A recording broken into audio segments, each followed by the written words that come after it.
Welcome everyone to L2R2 PlayStation Podcast. My name's Fonzie. I'm joined by my co-host, Indie Game Dev, and my UK bruv from another mum, Colin Monroe. Calum, how the hell are you?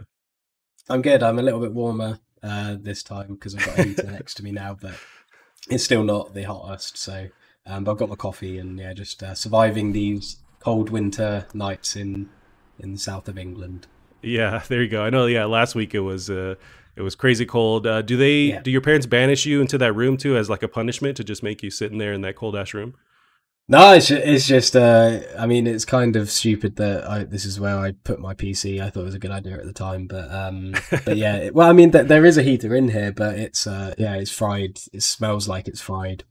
So there's no heating at the moment, so it's just a little bit cold, but it's all right. It's just cold in general, so I'm just getting used to it now. My hands are getting all callousy and wrinkled from the cold wind and everything, so it's fine. Yeah.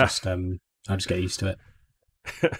Yeah, it's also cold here in the States, or at least it's wintertime. Yeah. And I hate it, man. I just every winter it's like I want to move somewhere, but I make no effort outside of that, out of the winter time, so it's like I'm just stuck here again, and I hate it. Yeah, well, I'm moving up to Scotland in a few months, and that's going to be even snowier and colder. So, but no, that'll be fun because Scotland's there's something about Scotland. Everything's just better there. So even the cold feels nicer. So that'll be all right.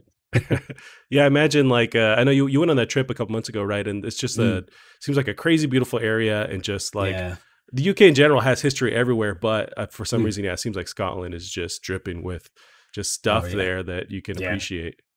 Yeah, it's awesome. I mean, the very north coast, which is where that sort of road trip is, around the very north of Scotland. You drive past all the Norse ruins from where the sort of Norse pagans and things came over as Vikings and took over large parts of the north of Scotland, and there's a lot of really, really cool history there, and it's just a lovely country, even just naturally, like without the castles and the ruins and everything. It's such a lovely place, and I'm very excited to live there. That'd be dope. Did you guys secure a castle with like a moat and everything, or what's the situation? Well, it's really weird actually, because the houses up there are so cheap. Like it's actually mental, especially because the south of England's is very expensive to live in. It's just, I suppose, because it's near the sea and near Europe, so just all the idiots come here. But yeah, it is lovely down here, and Scotland's going to be a big change. But like I said, it's much cheaper to live, so there's no reason not to really.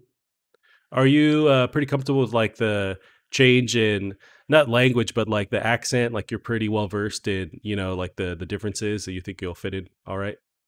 Yeah. Luckily, my whole family's Scottish, or well, a large part of my family's Scottish. I was raised in a very sort of Scottish culture. So yeah, luckily, I'm quite well versed in the accent, but I'm sure there'll be times where it might be a struggle. How long do you think before you start adopting that same accent? I don't know. I don't know how my accent changes in real life, and I've been in the same place for quite a while now. I mean, when I lived in California for 10 months, I was about 10 years old, and my accent changed to that of a Californian child, and then back to English again. So I don't know how impressionable language sort of accents are on me now that I'm sort of an adult. Well, I use the term adult loosely, I suppose, but yeah. Yeah, I always think of it's a dated reference, but if you remember Madonna at one point, I think she flew to the UK and like grabbed a coffee, and then she came back with like a full blown British accent. I'm just like, okay, that's too hard. Like I understand, but if you live somewhere, I feel like for a good amount of time, it's natural, and it makes sense to like, just to absorb that, and it's kind of cool. But there's some people that were just kind of take that because it sounds cool and then just run with it, but they didn't almost earn it in a way. Yeah, I suppose it'll be weird because, I have like I have a great group of friends, and who I'm sure will come up to Scotland a lot as well. And I think sort of that kind of thing is to do with who you hang around with. I mean, like me and all my friends have like a second language that only sort of we would understand, kind of thing. Like Yeah. when you, I mean, it's the same for anyone. When you talk to your friends, you have like years and years of inside jokes and references, and sometimes it can be like you're speaking in another language. So I imagine now, even though I'll be living in Scotland, they'll be down here. They'll be the people I'll be spending the most of my time with, depending on what I do for work as well. But so I imagine I should stay the same. But I like the Scottish accent. If it happens, it happens. Dude, you should just go and teach kickboxing to some Scottish dudes, and they'll just be unstoppable force. Like, that'd be awesome. I don't know if kickboxing, they'll be like, who's this English guy trying to teach us things? Yeah, and just stab you. Yeah. So Callum, what you been playing in this week? I'm assuming you had a good New Year's, right? Because we just passed New Year's. Did you do anything crazy or shoot off any fireworks? Or anything? No, I literally just been playing Assassin's Creed Valhalla. And keeping warm. That's pretty much been it. Are you close to the end, you think? Or I think you had like close to 100 hours, right? You're pretty high up there. Yeah, so I'm 105 hours in at the moment. And I've beaten it. I've beaten the story. And I've basically done sort of everything in the game. There's just a few trophies I want to get for the platinum, which are things like catch one of every fish and like smash 5 boats in 2 seconds, all these sort of like obscure trophies. Right. I think there's only like 3 of them left. So yeah, I've pretty much beaten it. I just have a few trophies to mop up. And yeah, just it's a great game. I really enjoyed it. I mean, the story's good, but like every game like most games that are spread over this long, it does have its areas where it's not as good and a little bit weaker, but overall, it was really good. I've really enjoyed my time with it. It's actually sort of brought my confidence back in the Animus storylines as well. Sort of they handle that quite well and actually make it really interesting and intriguing for what's coming, which I don't think Origins and Odysseys really did. I think they both felt kind of like a reboot. I know they're not, but I think they just wanted to try and explore all the origins of everything. And I think now Valhalla has really improved on a lot of things, still has some things that can be done better, but I think now this is kind of the future for Assassin's Creed. Now I think now they're done. This is no longer the new Assassin's Creed. This is now just Assassin's Creed. This is the 3rd one in this sort of new style of game, and now they need to go on and make sure they keep improving it. Yeah, how's the trophy hunting going? Is it kind of a slog to get through it? Or I know you in general like to, platinum these games, but is it a chore or you're finding yourself having fun as you're trying to get all these trophies?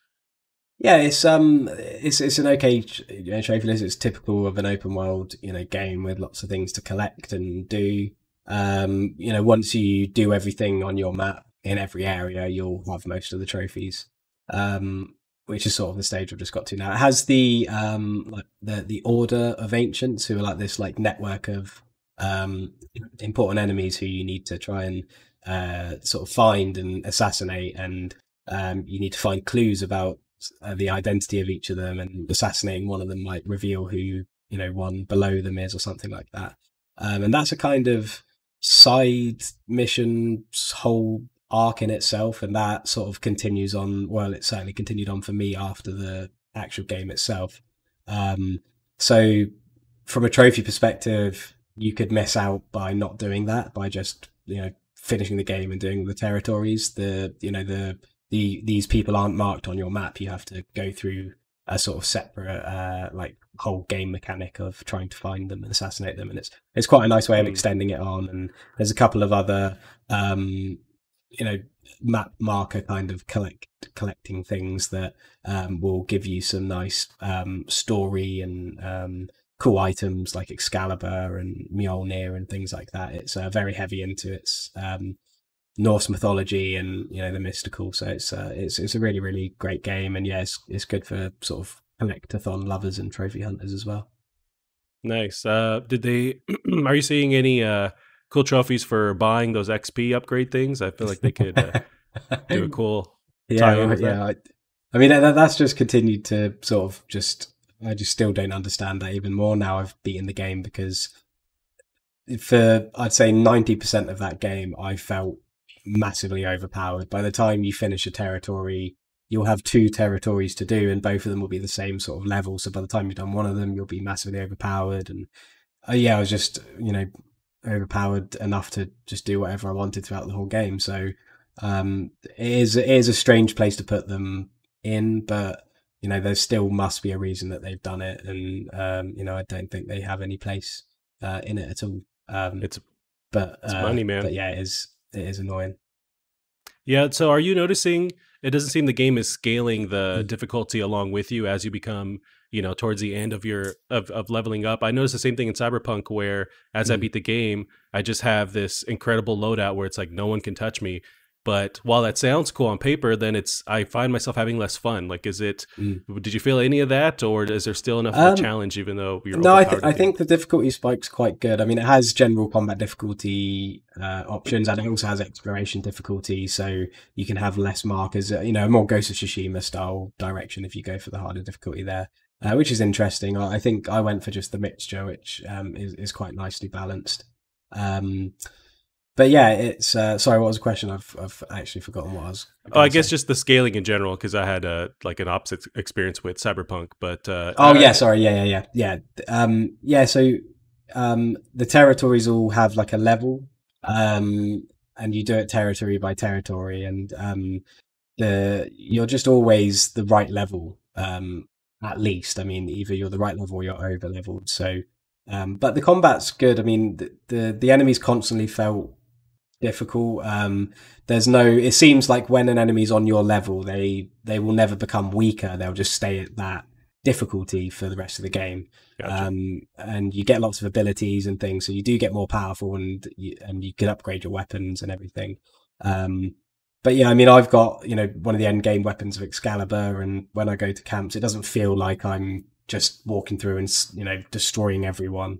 It's still, you still got to play the combat normally, and yeah. So yeah, I think the scaling's actually done really well. And there was also no times where I faced an enemy that I was not ready to fight against unless he was in a territory I shouldn't have been in yet, or whatever. And that's the game's way of directing you and making it, littling the scope a little bit just to not make it so overwhelming. And I think that that's an important part of that game. Gotcha. Yeah, it's a whole nother conversation, but just the concept of how do you advance the player, but make it so that they're always challenged the whole time. With Cyberpunk, I did not feel that. Where at the end, it was almost like you're on God mode, where it's just like it's no longer fun because there's no challenge. And I was finding myself increasing the difficulty in the game settings too, just to feel something, because I was just numb. Because otherwise, it's just headshotting people left and right. But it also reminds me of back to Zelda Breath of the Wild, where they don't really tell you where to go. It's up to you. So you're finding yourself running into areas where you're like way underpowered and people are just demolishing you extremely quickly. But then you kind of naturally, I guess, find the path where you can, you find where you can actually handle yourself with amongst enemies, and then you kind of go that way. But there's all these different like ways that the various games can kind of guide you or not guide you. And, just to kind of build some sense of like, you know what you're doing, you have some confidence before it demolishes that again. But it's a whole just concept on its own. Yeah.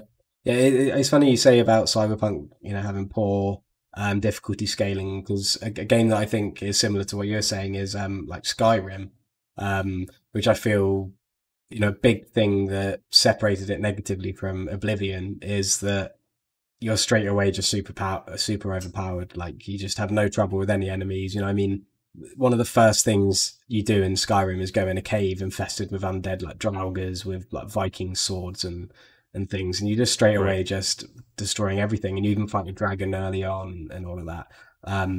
Whereas when you look at really hardcore RPGs, which I think like Cyberpunk was going for, like Oblivion, I mean, at least mechanically, which was just completely the opposite of that kind of scaling. It was, it was as soon as you come into that world, you're fighting for your life against bandits, and it's very possible that you're going to get killed by a little crab or something like that. Right. And, you feel like you're actually role playing as a character who's getting stronger and more powerful. And by the end of the game, it's satisfying if you're in that God mode like state. As long as the difficulty spike's been satisfying up to that, then normally it's that ultimate satisfaction, because you're like, I've mastered this game's complex mechanics, and now I'm good at it. And I think that's the kind of thing these big RPGs need. And I think that's where games like Skyrim, I know people loved it, but I think Skyrim and Cyberpunk are very similar in that the developers at the time had struck gold with very niche and very well done games, and they kind of, it seems to me like they maybe believed their own hype and went for the more corporate money making thing, rather than, just understanding the sort of situation a bit better. I think you're right. It's an issue of you become so big and so well known, and your game is so popular that you kind of have to appeal to everyone a little bit. You want to they have those difficulty spikes and just like the whole trajectory, in general in the game. But for the most part, it's made to satisfy everyone, so that it's, it can be completed by everyone, and which is cool. But then it doesn't have its own, I guess, unique stamp on it. Then you have that, or the opposite being something like Demon Souls, where it doesn't care about anybody. It doesn't even care if you bought the game. It doesn't like you. It kicks you in the ass as soon as you buy it and says, deal with it. So there's like all these different routes you can take with how you handle difficulty. And it's interesting. I would have liked some kind of baby mode to hold my hand in Demon Souls, but maybe I'm the one guy who wants that. Yeah. How is Demon Souls? It's cool. So I've been playing it about 5 hours now. Once I purchased it, I was pretty excited to play, and very quickly I just had this like on my knees moment where it's like, what did I do? Why did I spend $70 on this thing? Because I just cannot proceed through it. It's so hard, and even just the beginning is so hard. But I had this sort of breakthrough. I was watching some YouTube videos, because the game really doesn't help you or tell you what to do, and I guess I understood that going in.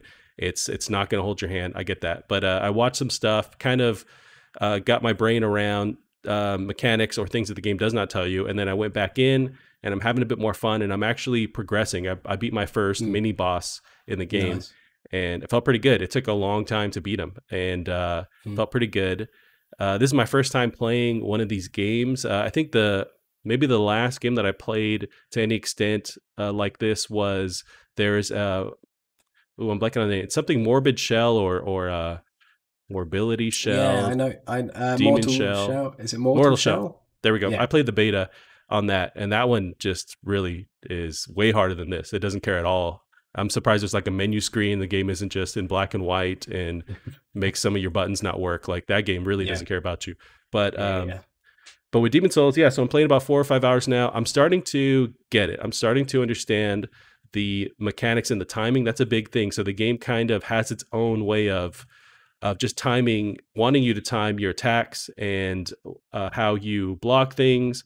One of the last games I played that I guess sort of reminds me of this is Tsushima, where you're hacking and slashing, you're blocking, but it's way more arcadey, to where you have more of a, I guess you have more wiggle room, because in Demon Souls, you can't just go from like attacking straight to shield as you'd want to, even though you press it in the right timing. The game has its own timing mechanics, so you can't just, it wants you to kind of slow down and respect it.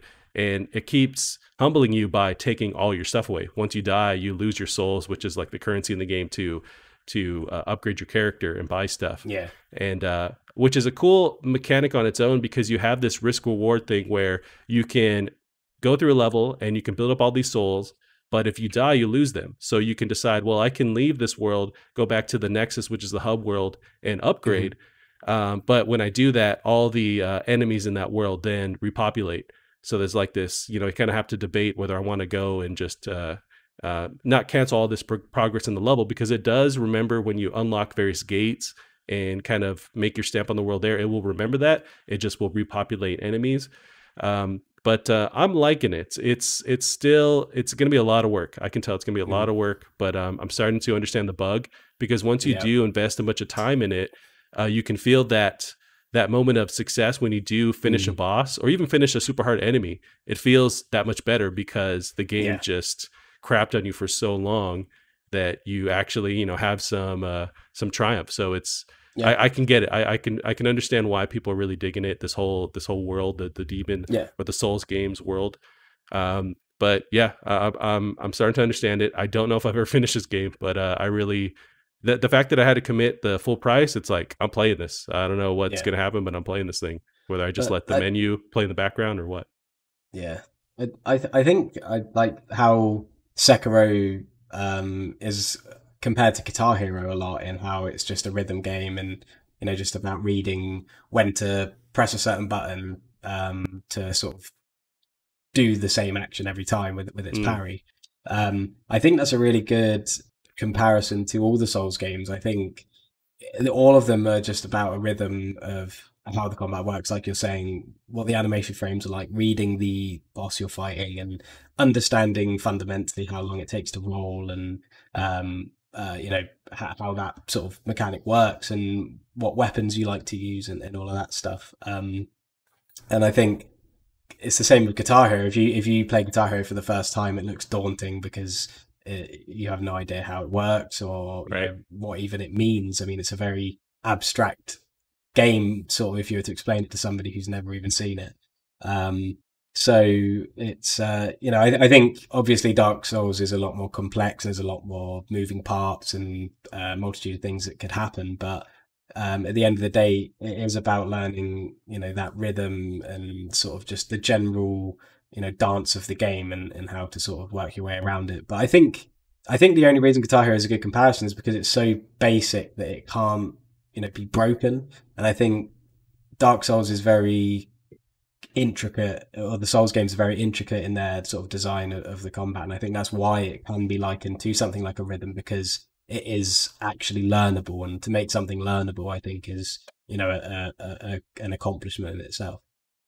You're totally right. It's like a language that you go into this new country, you have no idea, and then you start to pick up little words and start to piece it together, and it takes time. And this game really forces you to understand that you have to take your time and respect it. And if you don't, you just make no progress. You lose everything. Everybody instantly kills you.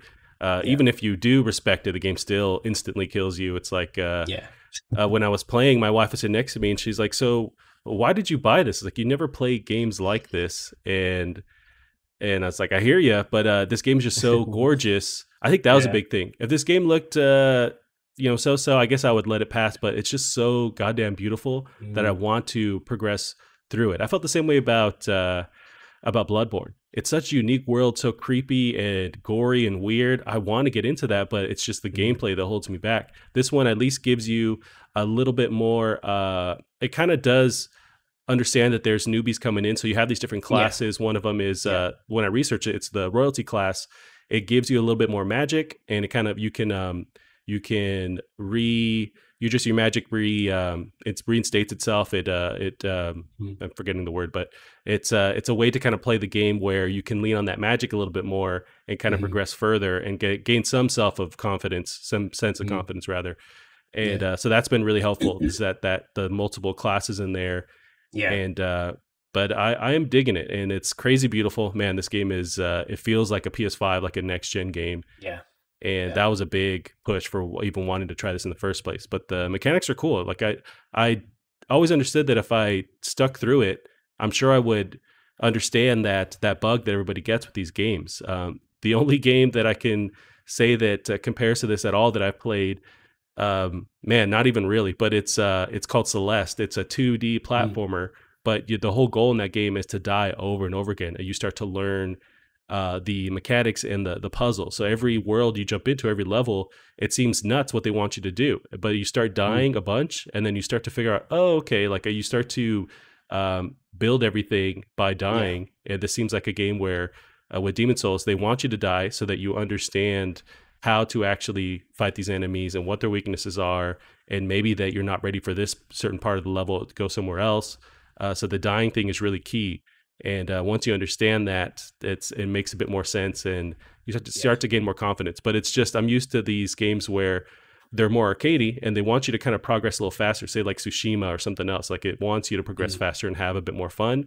And this game doesn't want you to have fun. It wants you to understand these mechanics, and then over time, you kind of build that confidence. Yeah. But I think that's what's so clever as well. And I think that's why it's so gratifying, is that it is complex, but, you know, it's well thought out complex, not, you know, just complex because it's rubbish.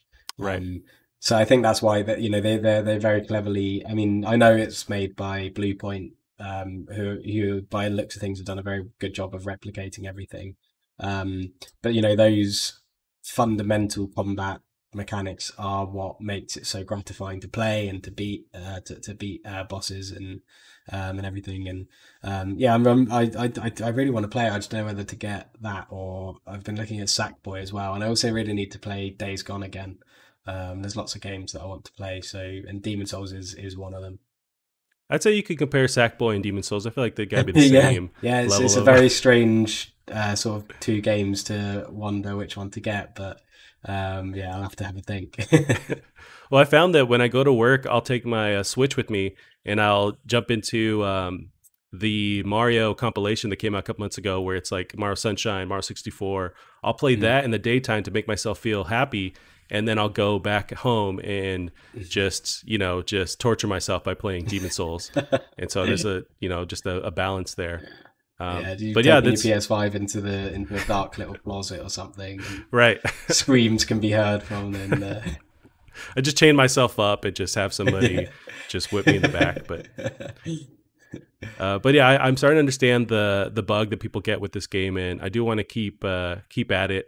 And a lot of it's the fact that it's dumb, but a lot of the fact is that I committed so much money. It's like I'm gonna get my money's worth out of this thing.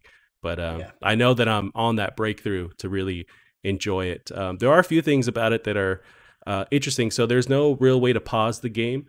It's just like always on. So if you want to go into your inventory, it's always on. But even if you want to leave and go make dinner or something, it's like, unless you turn it off, and you will lose that progress too. There is ways to trick it. So there's a photo mode. If you go into photo mode, it just stops. That's the easiest way I found to actually pause the game. But if you want to, like, say, suspend the game and come back the next day, because it talks to the servers, it will lose that connection, and then it just kind of takes you back to the hub world. So there's no real way to jump in and out quickly. So there's that too. But there is another aspect. I think it's in other Souls games, for sure in Bloodborne, where you have these remnants that other players leave. So they can leave like notes, or they can leave like ghost images of what they were doing. You'll find those around the world. And some of them are helpful, or just like funny notes that people leave. That part is cool. It makes you feel like you're not alone the whole time. Although with those like ghost images that people leave behind, because you're so on edge the entire game, because everything can kill you in one swipe basically. So you're on edge, so that anytime you see these little ghostly images, I think, oh crap, is that an enemy? Like, I'm on the defense, but it's just some dumb ghost message some guy left that says, kill yourself or whatever. It's like you're on edge the whole time, and those things don't help. They almost distract, which is a bummer. Yeah, I think they've always been a bit strange, the messages that people leave.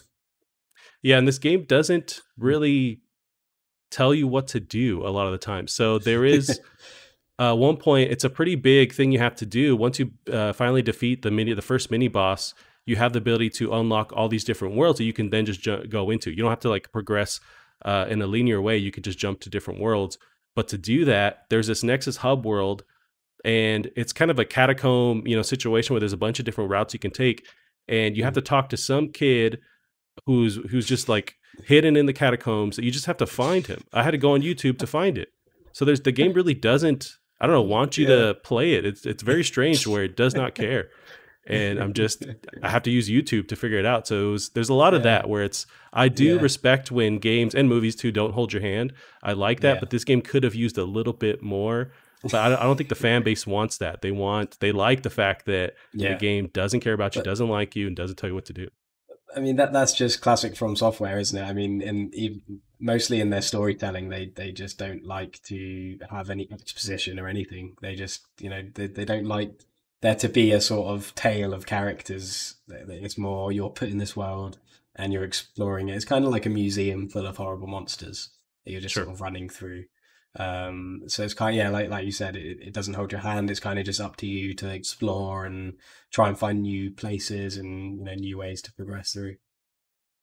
Yeah, one thing I thought was really cool in the beginning is the character creation tool. It's pretty in depth, where you can really customize a bunch and change your face a bunch, and I just really dug that. I didn't expect to have so much detail.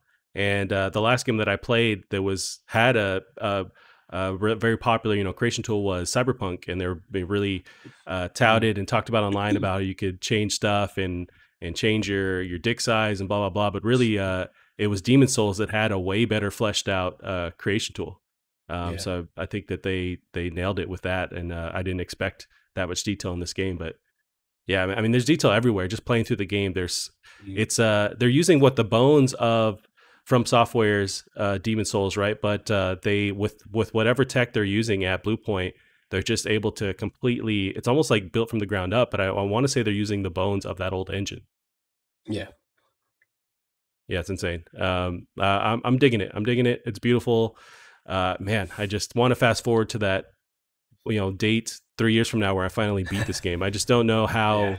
I can't even see the journey. Like I can't Yeah. understand how I would actually beat this game. But maybe you'll get there. I mean, when I've played sort of Sekiro and Bloodborne, and I think maybe the first Dark Souls, there is always a point where you're like, oh, actually, I'm quite good at this game now. And then that's where like the real game sort of opens up as well. Where I mean, especially in Sekiro, it took me a long, probably about 20 hours to maybe even longer to really feel like I understood Sekiro and I could, traverse its world and, cause problems for any enemies as much as they could cause problems for me.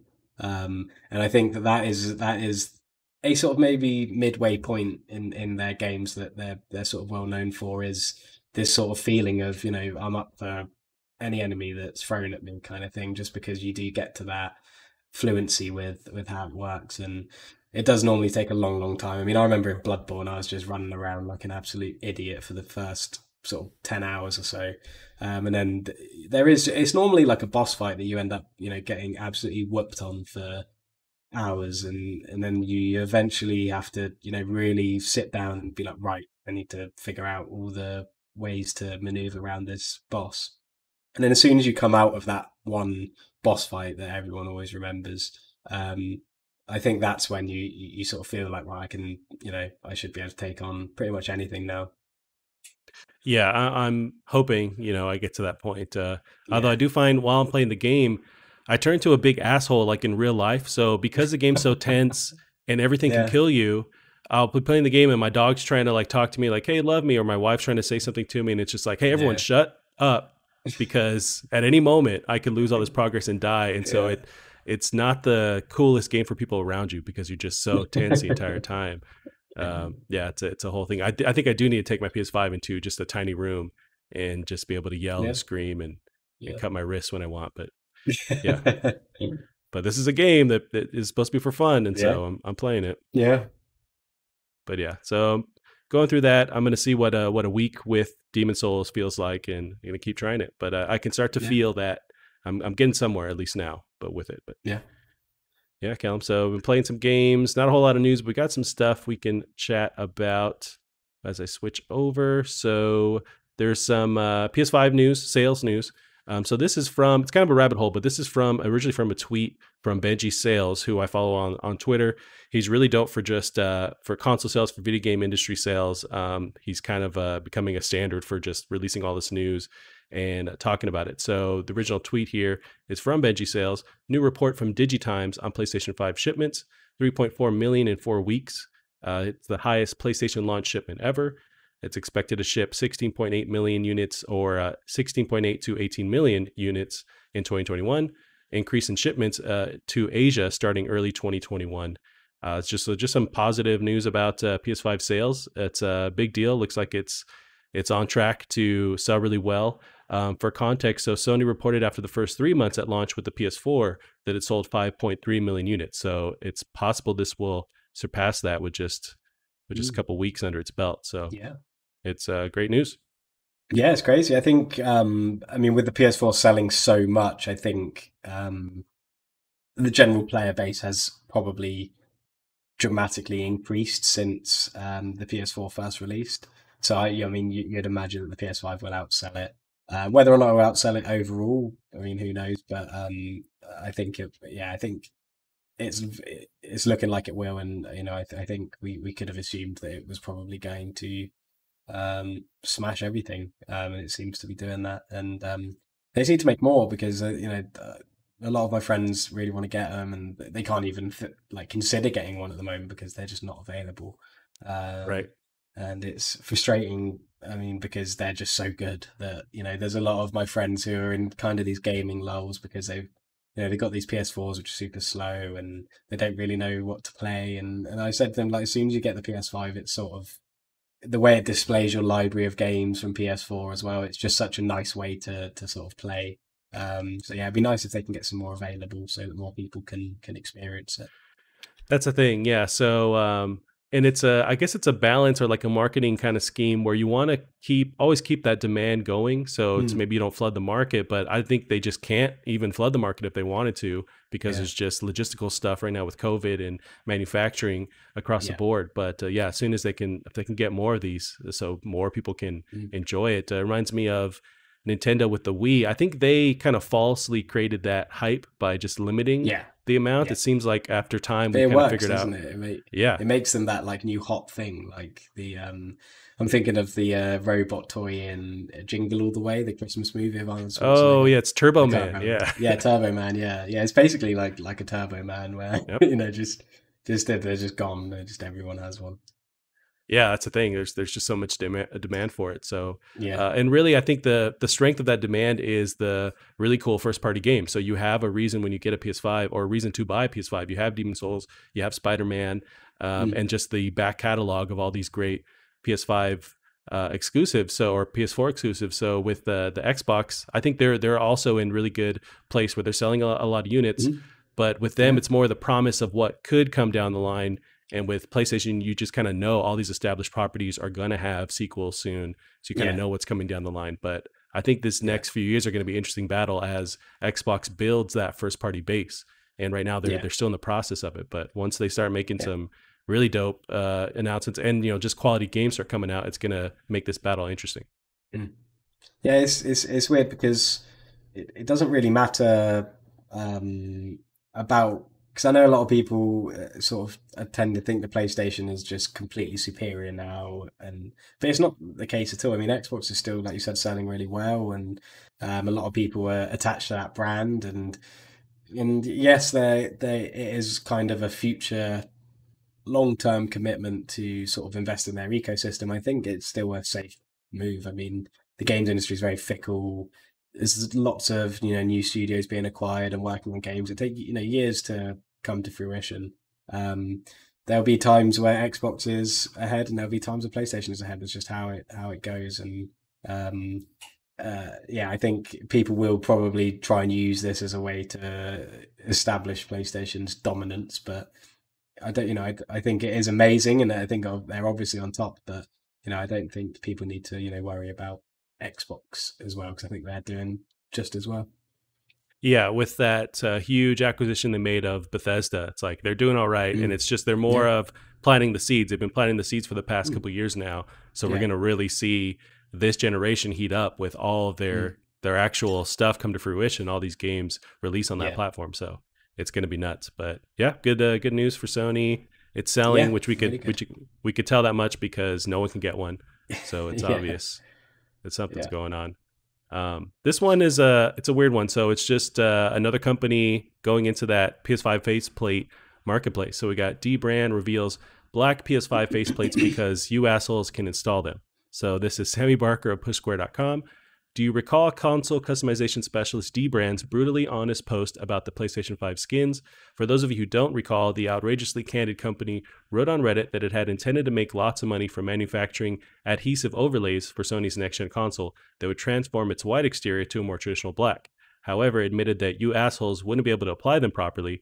Honest, but almost certainly true. So instead, Dbrand is beginning to manufacture actual PS5 custom replaceable outer shells. A recent post from Dbrand said, "We'll be entering mass production on PS5 faceplates by year's end. However, we won't be accepting orders until we have stock at our Toronto HQ ready to ship. If CD Projekt Red has taught us anything, it's that selling products before they're finished is a bad idea." Dbrand also openly challenged Sony to sue them in their efforts to bring the faceplates to market, a move referencing website PlayStation 5's efforts to sell PS5 faceplates back in November. The site was forced to change its name pending legal warnings from Sony, which ultimately canceled its plans to sell said faceplates. So they're going toe to toe. It seems like with Sony saying, "Hey, sue us, bro," challenging them. But it seems like they're going for this kind of outrageous like market scheme to just. I think that also brings their name up where people notice them because they're saying, they're calling people assholes and they're saying, "Hey, Sony, sue us." But at the end of the day, I think we just want somebody to sell these faceplates so we can snap them onto our PS5. Yeah, I think it'd be cool to see some customizing faceplates. I think this, like you're saying, that this sort of way of trying to be outrageous, whatever, is kind of cringe. I think PlayStation probably don't care that they're not, they probably don't care what they're doing, to be honest. Right. And, digging at CD Project Red and everything. It's just they're just trying to get, like you said, more attention, which is fair enough, but it is kind of cringe. Yeah, they're trolling a little bit so that people will remember their name when this thing comes out. Yeah. I think you're right that maybe they're not as much on Sony's radar as the last company was, but I think it was more related to their name with PlayStation 5. It seemed like it was too close to home, and that was the end result. But I imagine there's no patent on this kind of thing. It's like we have third-party products for all kinds of stuff. So eventually, Sony will sell these faceplates, but also other companies will too. So it's just a matter of time. I don't think there'll be any legal battle stopping this from happening. But the sooner the better, because I do want to switch up my PS5 and kind of change how it looks.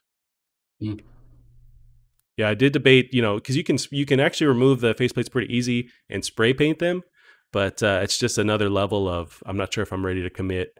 And it's just an easy spray paint, but it's like, what if I do something and then it explodes? And I think spray painting does often end in explosions, so you just got to be careful. Right. Yeah. So it's a whole thing.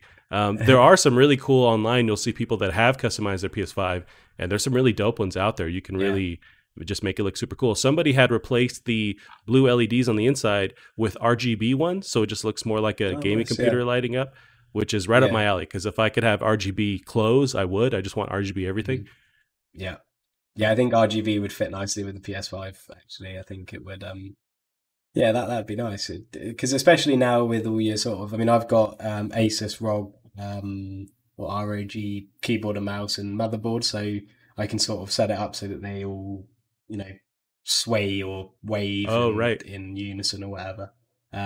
So it's obviously an easy little script or whatever to set up, and I just don't know whether that light has any other modes in it to make it anything other than blue. Well, no, it does go other colors, doesn't it? Actually, it goes yellow. I guess yellow and blue, but it might be two LEDs that are doing that. Sometimes they have, when you break it down, there's one LED, but there's like a plastic housing that just moves that light around to make it seem like it's, filled with LEDs. So I don't know if it's the same thing going on. Yeah. But I also don't want to take apart my PS5. You can get sort of RGB strips, I suppose, and try and brute force it. But it would fit, actually.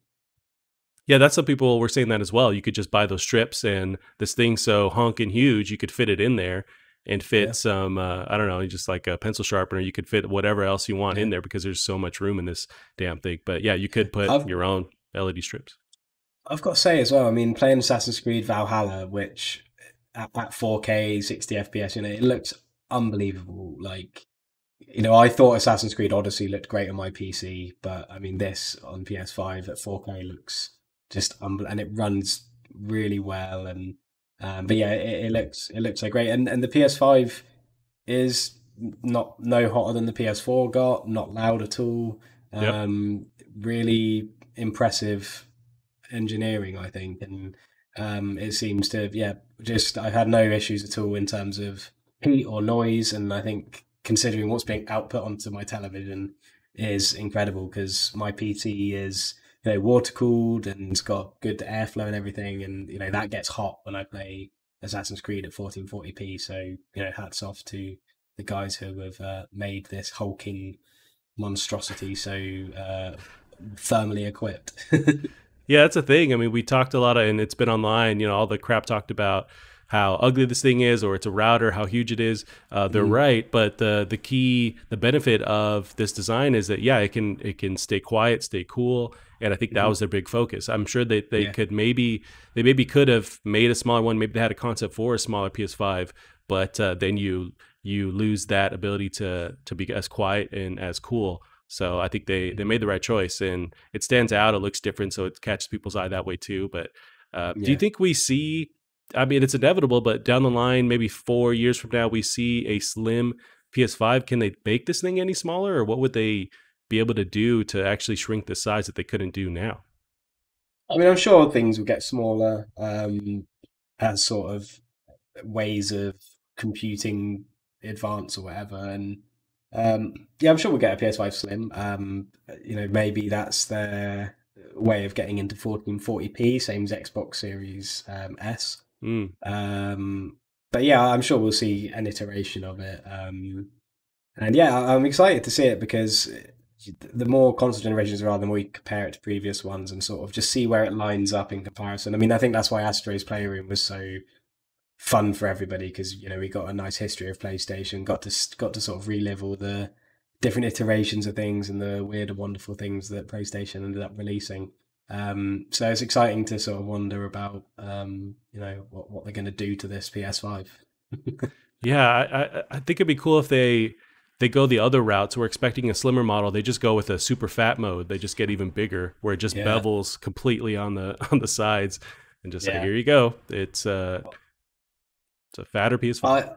I love the fat PS3. I mean, the sort of grill looking one. It's my favorite looking console. I think it's just love.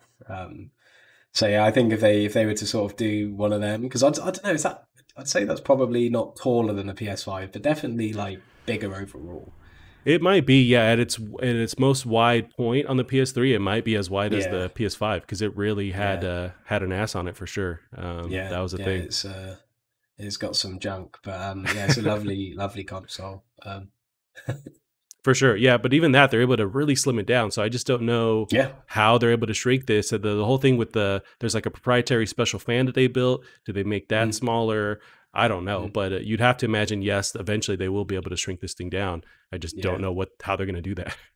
Yeah. Alrighty, Count. So yeah, I mean, not a whole lot going on this week, but I thought it'd be cool to talk about our boy Colin Moriarty. So I think we never really talked in person, or not in person because we never met each other in person, but we never really talked about our thoughts on Colin. But he's a big voice, big person in PlayStation. I feel like we kind of share the same ideas on him, but I know I wouldn't be here and even like taking the idea of speaking about video games seriously without those years of like listening to him on Podcast Beyond with IGN, on Kind of Funny. But he has this now infamous, area in the internet where, because he was, they tried to cancel, they tried to remove him from the internet scrub up. He's taken this he's an interesting character where people have these, polarizing views on him, and he's kind of a polarizing person. But I thought it'd be cool to chat about him because we never chatted about him. And I think, as this is a PlayStation podcast, he's a huge part in PlayStation, and it's kind of undeniable. But you had originally, a couple of days ago, you had liked a tweet from him. He had referenced the fact that just the joke in general that caused all the shitstorm to happen, the Day Without a Woman joke.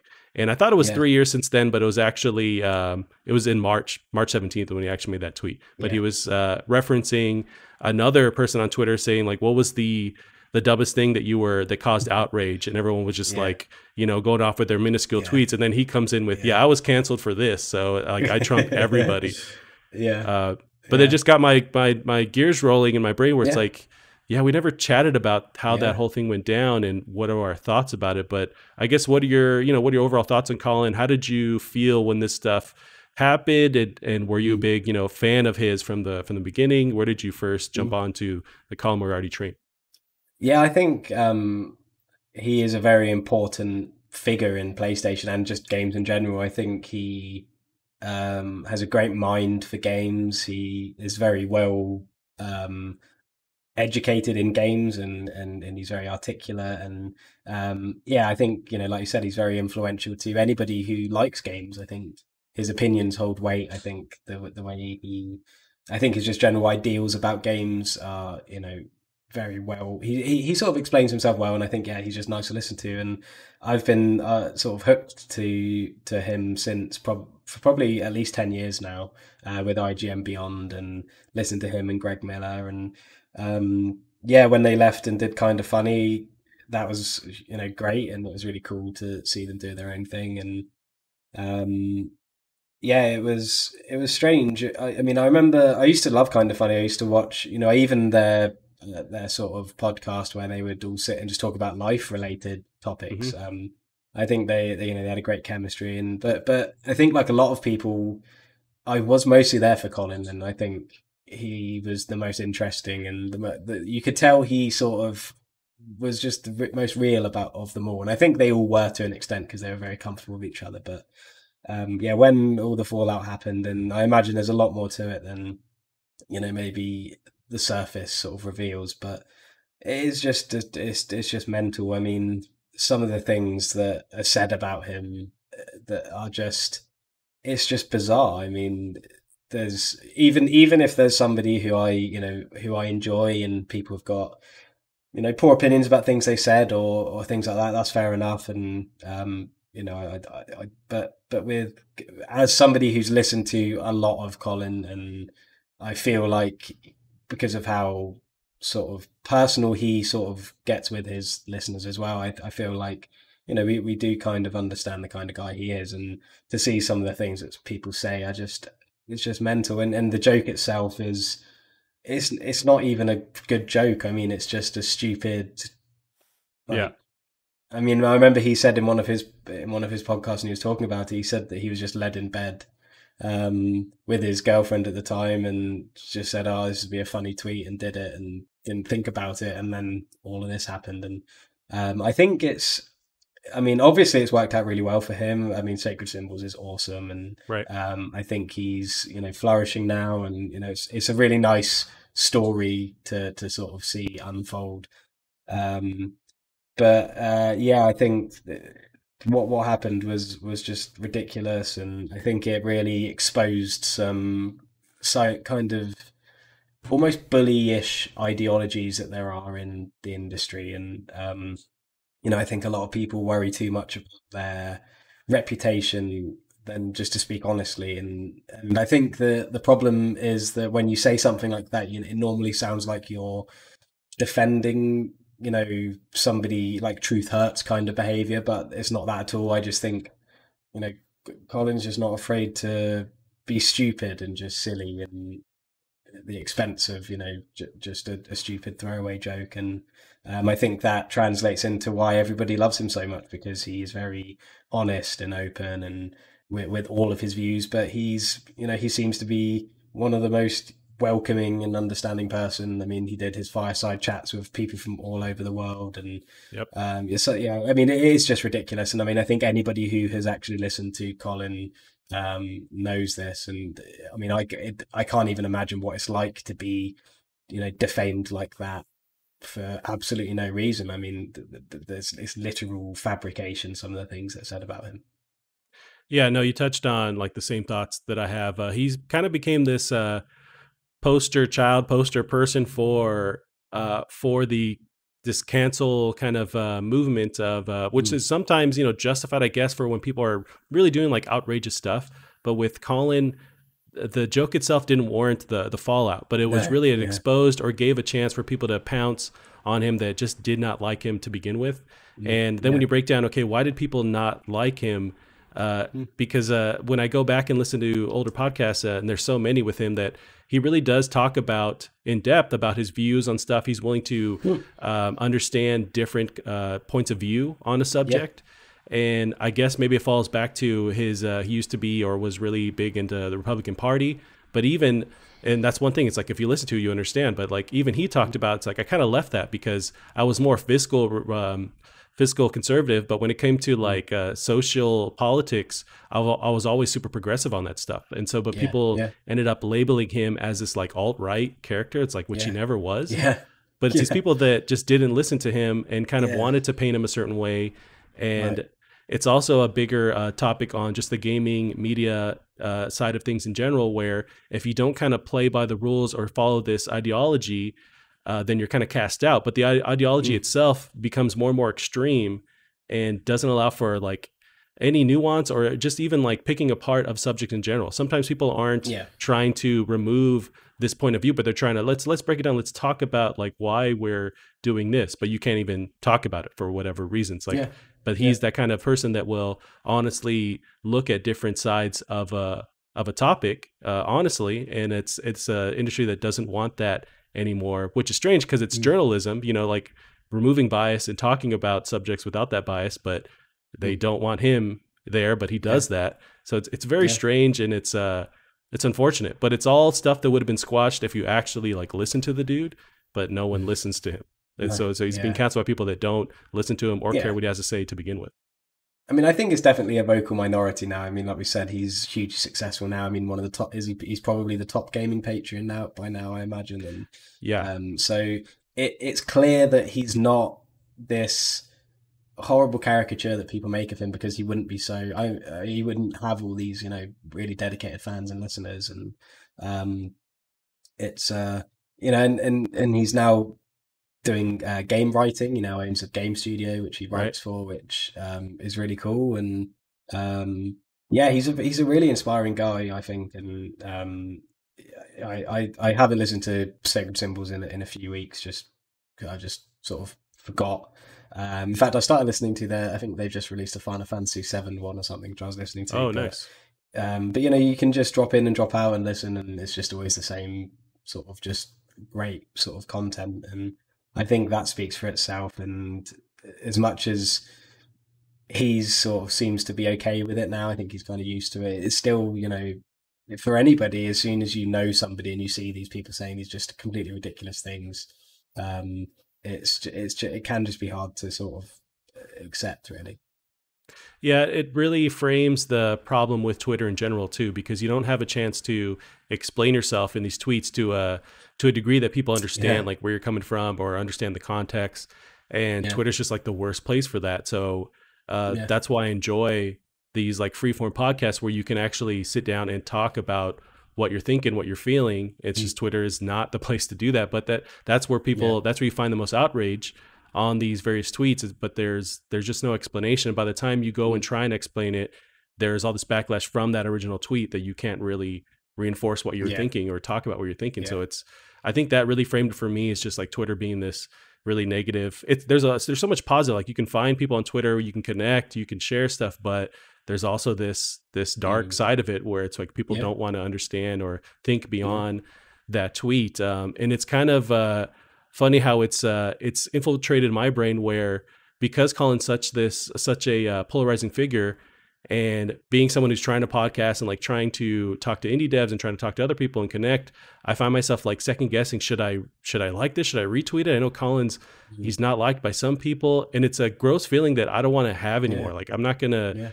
stop doing that, because first of all, no one gives a shit what I have to say or what I tweet or what I like. So it's like I'm trying to be friends with people that don't care about me anyway. So it's like, why am I trying to hide my feelings about Colin when I think he's, overall a cool dude, for these people that don't give a shit about me anyways and wouldn't let me in their club anyway. So I'm really trying to not do that anymore and just like be myself. And that's what Colin inspires me to do. Like he paid the price of just sticking to his guns and trying to explain, like, here's what I meant and here's what I said, and let's like break down how this maybe isn't a really big deal, like, but I'm open to talk about it. Like I envy that, and I aspire to just like talk and explain about what my real thoughts are on whatever.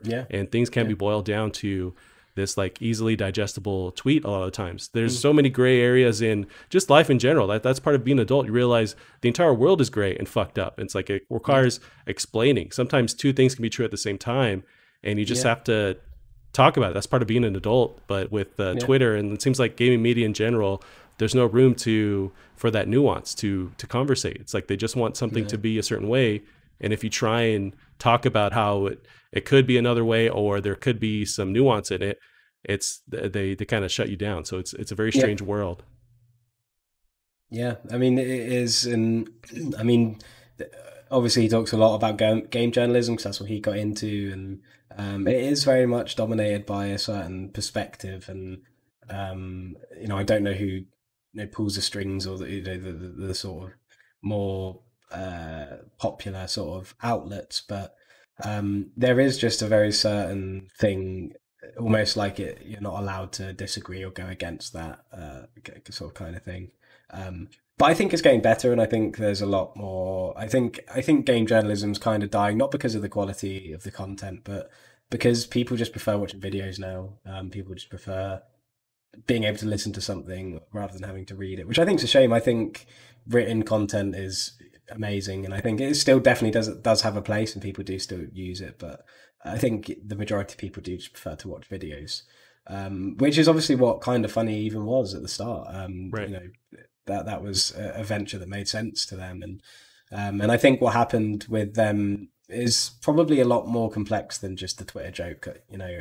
He always says that it wasn't because of that entirely, Right. and I think we're now.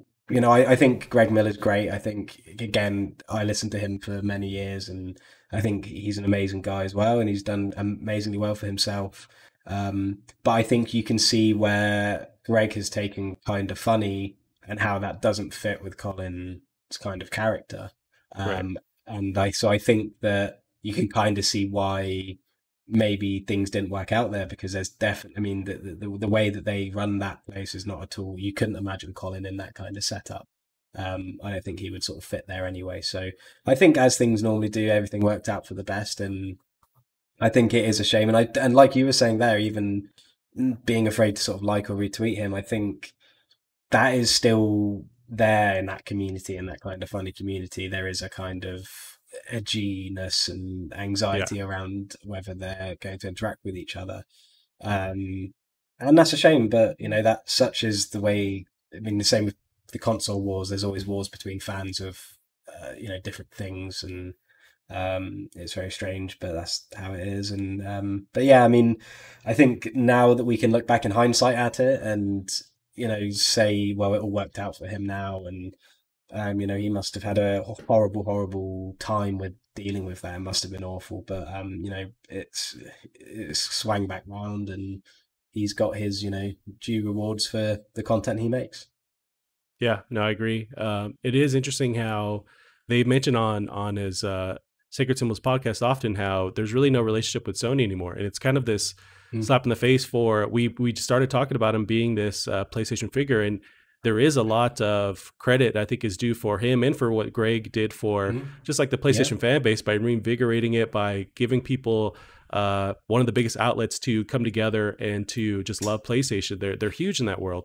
So for Sony to, for some reason, kind of turn their back on him for, I guess, being this polarizing figure and not give them any, games for beforehand to review. They always talk about how they just have to, get games, which I have no problem doing, but like they have no early access to stuff like other outlets do. So they're being kind of just become this black sheep of the industry. But with anyone, it's like Sony should be the ones that are still have some kind of positive relationship because he's huge in there and you can't deny it. I mean, if you look back a couple years ago, there was that one of the last PlayStation, was it PSX they used to have, I want to say in Vegas or LA, where there was this huge convention for only PlayStation stuff, and they would announce stuff there, and Colin and Greg got to do their podcast. They're the only podcast that got to be there on stage at this PlayStation event. So it's not like, Sony just forgot who Colin is, so they kind of made this conscious decision to just no longer work with them. And it's unfortunate. It's strange. You're right that everything has now worked out where, both parties, whether it's Kind of Funny, Colin, they're all doing their own thing and successful. And that's also part of it where it's, I think we're both caught in the middle. You don't hear a lot of conversations of people talking about how it's like, I like them both and I want them both to succeed and do well. I don't want one to be removed over the other. There's a lot of people I think who you don't get to hear about who are just caught in the middle where they are fans of each of them. Like I think Kind of Funny's dope and I want them to keep doing their own thing. I wish that whole situation was handled differently, but it is what it is.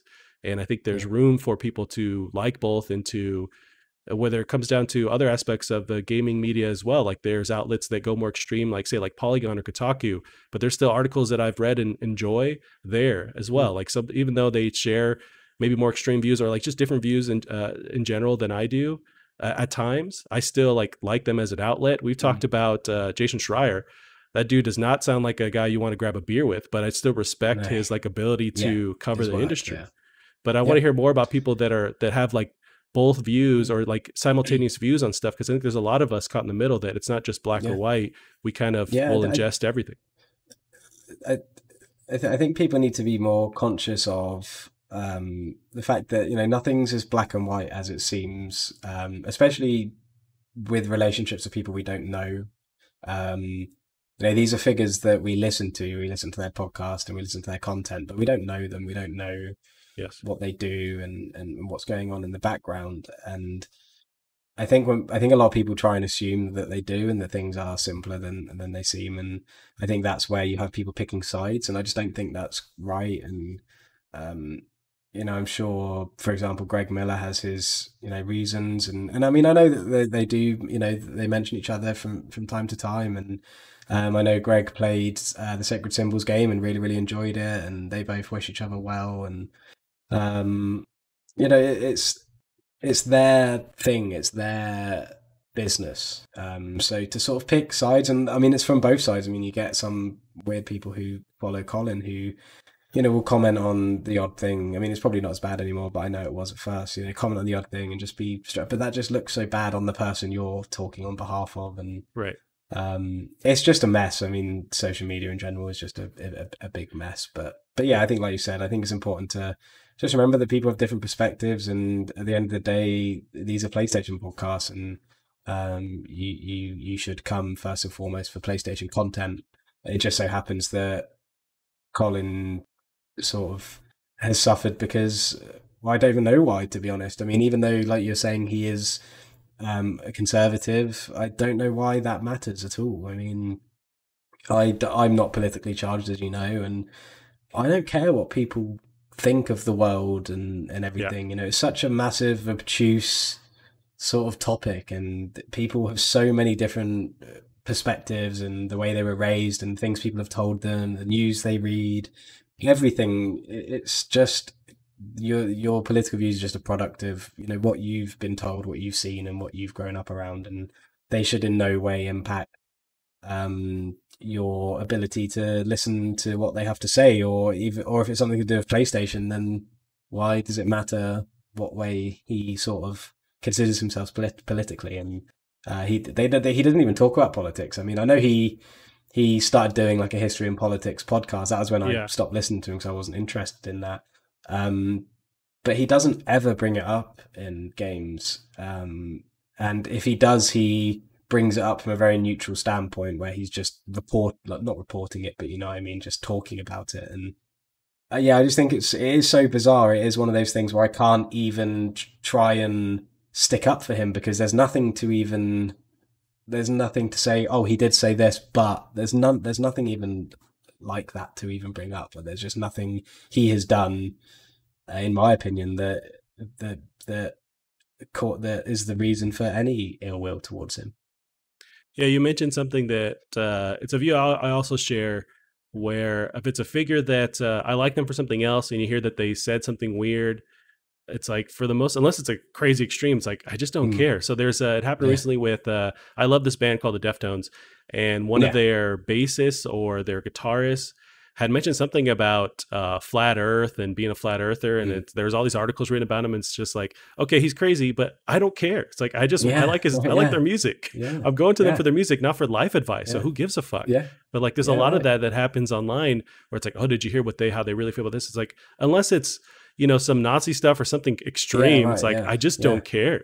To keep doing what you're doing. It's like, because I'm coming to them for something else, or they're an athlete, or they're doing whatever. It's like, it doesn't affect me, so they can be nuts all they want. Yeah, I think the problem is, I think a lot of people like to sort of feel like they're like a hero or like a saint, like like, oh my god, they said this, or oh my god. It's like, we're all stupid, we're all completely thick, and we all say stupid things, and we all do stupid things and make stupid decisions. We just don't tell everyone when we do. I do stupid stuff all the time, and if people knew some of the stupid things I did, they'd never talk to me again. And everybody's like that, and we need to find some solace in that sort of fact.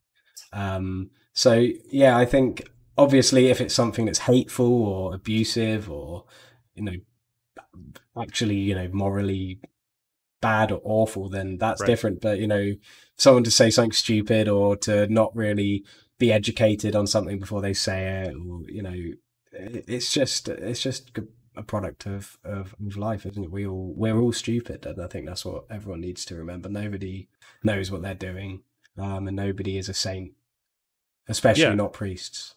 There, it's like, we're looking towards them. It's like, you're not gonna find any guidance there. It's strange because of the internet. It's such a weird place where things are like written in stone, and people aren't allowed to make mistakes or just learn from those mistakes, because they're then initially or instantly canceled. And I just want to see more conversations about the nuance and more understanding of hey, like let's give them another chance and see if they fuck up again, or what did they Yeah. actually do? Does it constitute, or does it is it warranted, like the fallout that happened from that said thing? I want to see more of that Mm. online, and not this just, oh, you did this once, so you're forever removed. It's like, let's Yeah. actually kind of use some patience and understanding of what happened in the first place, and realize that, yeah, just like you said, like all of us are doing dumb stuff all the time, and that's just kind of Yeah. part of growing up. Even adults will just you mess up, and they kind of have to Yeah. mess up to realize what they did in the first place. And just on the Yeah. internet, there's no room for that. But it's strange because it's just a new platform. It's kind of this new Yeah. thing, but it's just, you can't erase it once it Yeah. happens there. And this is what I find strange about Colin in particular is, we're saying this, people make mistakes, people make slip ups, but there's not even anything he's said, in my opinion, that is a slip up, or even anything that is, there's not even anything that can be used as the anchor for the conversation about sort of Colin and why he's talked about in this way. I don't even think the joke constitutes for the things people say, because people say, like he's alt-right, he's racist, and all of this stuff, and Trump supporter, and all of these things are just Right. completely not true.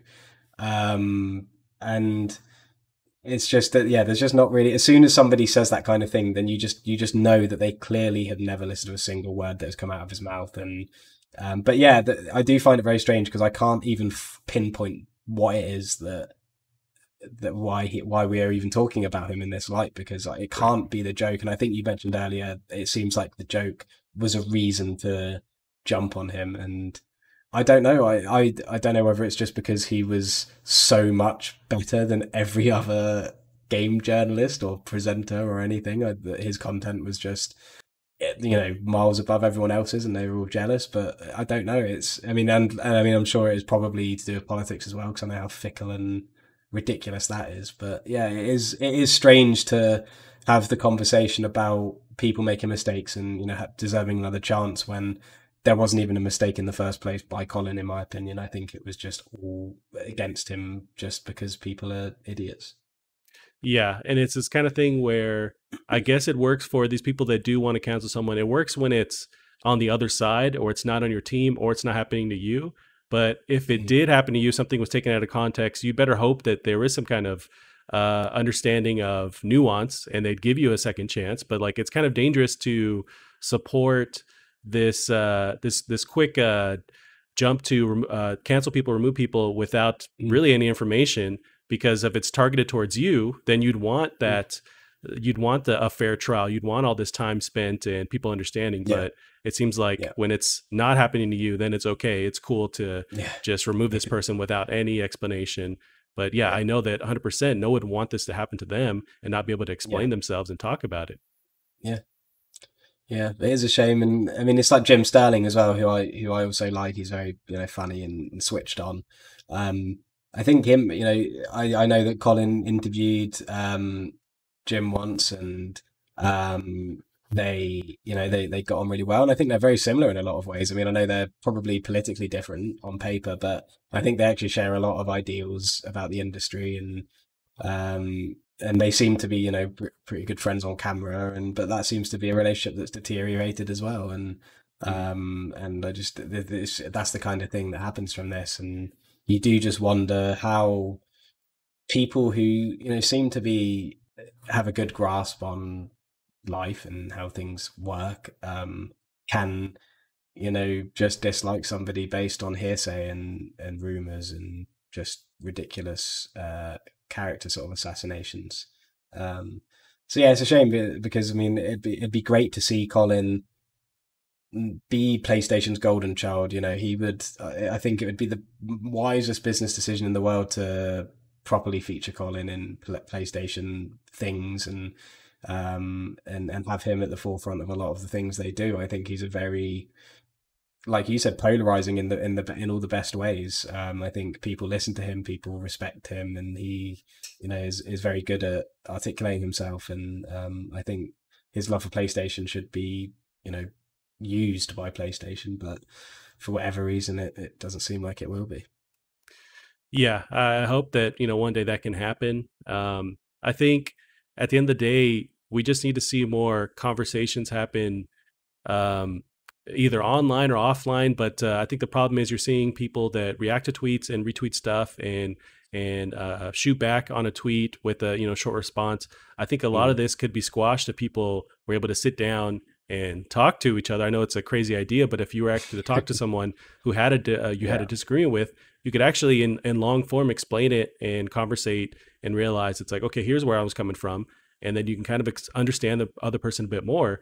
But with the internet, it's just, you can't do that, or if you decide to go and meet with someone, then it's this act of defiance towards this group that supported you. The fact that you even decided to talk to them, it's really unfortunate. I always hoped that with Colin, I always thought he could really do an awesome show where he sits down with people and talks to them in long form. Like say people that have a different view on whatever topic, say like a Jason Schreier, if they're actually were able to physically sit down, I think that could be a dope conversation. Because they could explain themselves well and look at different angles. And I think it'd be awesome. There's an awesome political show called Charlie Rose in the States. And this dude, I think I wanted to see a similar format where it's someone that's a mediator could handle two different opposing views and they could actually hash it out and talk about it. And in long form, I think he would be great as that middle person for that. Yeah, yeah. And I mean, I don't know if you've heard his Fireside Chats series as well. Yeah, it's been a while, but yeah. Yeah, he sort of invited people from completely different cultures and backgrounds and with interesting things to talk about. There was one where he spoke to a man who grew up in Iraq at the time the USA invaded it. And he had some really interesting stories about that and about how, the Iraqi people reacted to it and then he eventually refuged over to the US, and he had a really intriguing perspective about the US and how it offered him so many more opportunities than somewhere like Iraq does, and sort of covered these very nuanced sort of topics about people coming from. I mean, I know that the US has got its share of problems, but I think when you look at somebody living in a country like Iraq, especially at that time, America to them is an amazing opportunity and land to sort of grow and do well in. And I think that there's lots and lots of different podcasts like that in that series where he speaks to people with very unique backgrounds. And I think that just underlines the kind of person Colin seems to be, where he is very interested in talking and debating and learning new perspectives and being very open, and there's not many people like that. So the fact that he is branded as basically the complete opposite is frustrating, and but it's a shame for the people who are missing out on great content and a great guide to follow and sort of get your game news from. Yep, same here. I mean, we share very similar ideals. Yeah, I mean, we can close that conversation. I think it's interesting. It definitely influences, how I look towards the gaming industry and how I just watch it and kind of, I guess, what filter I know it goes through, or I just want to be someone that can fairly remove bias and kind of, look at a topic fairly. Yeah, and it's like we all have our own biases. I get it, but for the most part, I do try and be a person that can just give something enough time to understand the nuance, because everything has so much grayness in it, and I just want to see more of that, online. But yeah, it's an interesting topic, and I'm sure Colin's gonna do awesome. Kind of Fun's gonna do awesome, and I think we could all learn from just understanding more and listening more to the nuance and hearing people out. When something happens, hearing what they say, what their point of view is on it, and I just want more of that on the internet. Yeah. But I don't think we will. It's just trolls and everything sucks. So I don't know if anything's going to improve. No. No, it's not. Alrighty, Callum. Well, yeah, we can end our episode this week there. Where can they find you online? Twitter at Bear Monroe for some depressing football tweets, as my team are not doing very well this season. Did you recover from your Boxing Day feast? Do you think you've come out of your food coma? I think I'm nearly there. I mean, Monday's when the celebrations really stop. So gotcha. I might go and have a chocolate bar or something. Oh, nice. All right, Callum. When there, you can also find the show on Twitter at PlasticArtPod. That's it for us this week. We'll see you guys next week. Bye-bye. See you later. Let's go.